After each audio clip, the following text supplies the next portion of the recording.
Hello, Grade 10 Aguinaldo. Sa pagtatapos ng ating Grade 10, hindi lang basta isang taon ang ating nilampasan.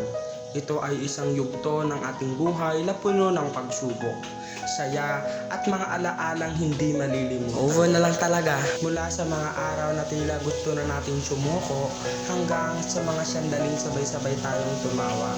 Napatunayan natin na kaya natin lampasan ang lahat basta tayo ay magkakasama. Hindi naging madali ang ating paglalakbay, ngunit bawat hirap at sakripisyo ay naging daan upang tayo ay mas tumatag at mas maging handa sa susunod na hakbang ng ating buhay. Ang bawat isa sa atin ay may kanya-kanyang kwento, ngunit ngayon, iisa ang ating ipinagdiriwang, ang ating tagumpay. Gusto ko lang sabihin sa inyo na salamat sa pagiging bahagi ng aking kwento. Hindi ko makakalimutan ang bawat tawanan, kwentuhan at alaala na ating pinagsaluhan. Habang tayo ay patuloy na tatahak sa panibagong landas, dalhin natin ang mga aral at karanasan na ating natutunan. Huwag tayong matakot mangarap at higit sa lahat, huwag tayong susuko. Congratulations sa ating lahat.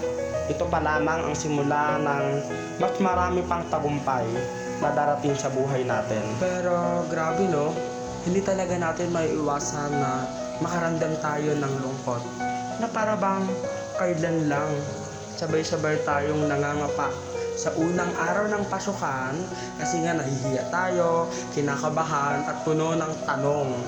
Ngayon, nandito na tayo sa dulo ng isang kabanata na minsan nating inakala na napakahaba pa na. Siyempre, hindi lang ito simpleng graduation.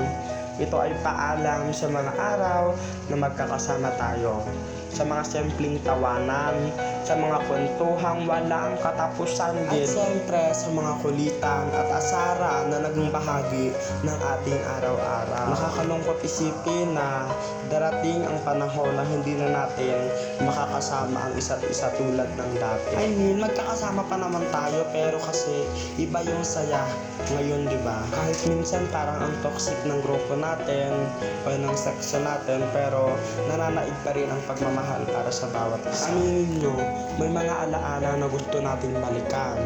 Mga sandaling sana ay hindi na lang natapos. Pero ganoon talaga ang buhay.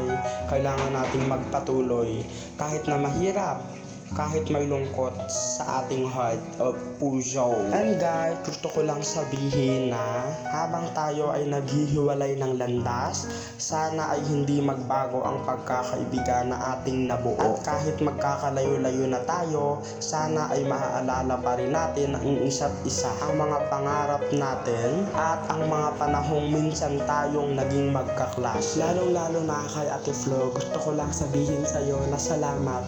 Salamat sa lahat dahil naging mabuti kang kaibigan sa akin, at syempre hindi lang sa akin kundi sa lahat po sa amin.